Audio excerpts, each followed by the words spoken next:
Let's use the wrench example to determine how to calculate torques by finding some lever arms. So let's draw a brief diagram of the wrench. Here's the nut, and let's just use a line as the wrench arm. So let's look at some of the forces individually. Let's start one at a time. So here's the first force pointing this way, F1. Hopefully you can see the torque due to F1 is 0. It can't spin anything about the pivot. If you ever try to use a wrench this way, I'm taking your wrench away. You can't pull on a wrench. So something you want to notice, why the torque is 0, is take a look at this force.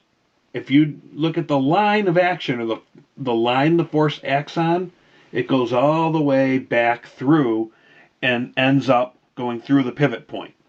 So by the definition of a lever arm, a perpendicular distance from a pivot to a line of action, the lever arm is 0. So we'll start making a little list. The torque due to F1 is 0. No lever arm. Well, let's look at some other ones. Here's F2. Most of you, if you've used wrenches, realize that F2 should give us the largest torque. By the time we're done, we will see why. So let's calculate the torque about the pivot, and we'll even label P for the pivot if we need to, due to F2. So the torque due to F2. So it's plus or minus the force, which is F2, times L, the lever arm. Now, why do we put plus or minus? We put the plus or minus there because we haven't determined which way it's going to make it spin.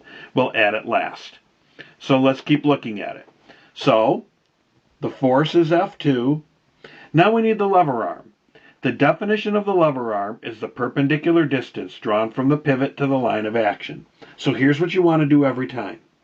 Extend the line, and then go through and say, where can I go from this pivot point to that line of action and hit it perpendicularly? Well, in this case, this length right here, the entire length of the bar, L, is the lever arm. And remember, we defined that whole L from here. So in this case, the lever arm is the length of the bar, because that is already a perpendicular, so it's L. How do we determine positive or negative? Well, think about putting your finger on a pivot, pull in the direction of the force. That'll make it rotate this way. So all you have to know is if that's clockwise or counterclockwise. Hopefully you know that's clockwise. By definition, that's negative. So the torque is negative F2 times L. So if we knew what F2 was in L, we'd calculate the torque. Let's do F3.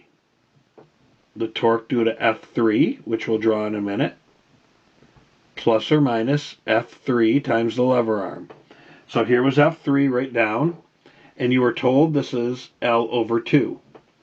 From here to here, half of the length of the bar. Well, the force is F3. Let's find the lever arm, perpendicular distance from the pivot to the line of action. We'll extend the force, and we can see again in this case, the lever arm is along the length of the bar, but it's only half. L over 2. This would also make it, let's make sure we label that F3, also make it rotate this way so it's negative. So the torque is negative 1/2 F3L. So look, the same force, because the example said assume all the magnitudes of the forces are the same. By moving your arm halfway along the wrench toward the pivot, you only get half the torque even for the same force. Let's look at F4 now. F4 is over here. Now, on the picture we didn't have an angle. Let's just call it theta. We'll just call the angle listed there theta. So, first, how are we going to calculate the torque? Torque due to F4, plus or minus F4 times the lever arm. Well, the force is F4. Notice every time I just write down what the force is. But now we've got to find the lever arm. So we're going to do the same rules. We are going to extend the force. You can see that dotted line. And now we have to see where I can drop a perpendicular to it. You're going to have to look, but the perpendicular drop is right here. That's the length we're looking for. So if you look at it, the definition of the lever arm is the effective distance a force acts. Even though F4 and F2 are applied at the same exact point, F2 gives more torque because the effective distance that force acts through is larger. For F2, the effective distance is the length of the wrench. Let's see what it is for F4. We need this lever arm. So we need a lever arm triangle in distances. Just so we can see it, let's see what we have. For distances is all we're looking at. I'm going to draw all the distances I know. That's an L. And I want this distance. Now remember, I'm going to make a triangle out of this whole thing. I don't care about this distance. This is the line the force acted on. But I want this distance L, and that's theta. Well, let's look at what that little lever arm L is.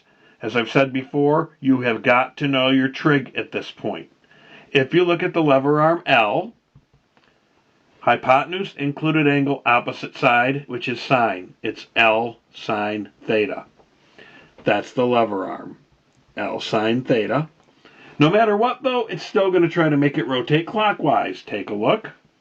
Negative. So this is actually what the torque is. It's negative F4 L sine theta. So what you can see is, as theta becomes perpendicular, 90 degrees, it becomes toward F2, the torque gets bigger. As F4 gets closer along the wrench, and along the line kind of what F1 does, theta gets smaller and the sine of theta gets smaller, therefore the torque gets smaller. So, in review, the lever arm is the perpendicular distance drawn from a pivot to a line of action. It's not just where the force is applied. It has something to do with where the force is applied, as you can see from our examples. But it's not just where the force is applied. The lever arm is the effective distance a force acts through. You will always get the largest effective distance when the lever arm and the force are directly perpendicular before resolving into any components.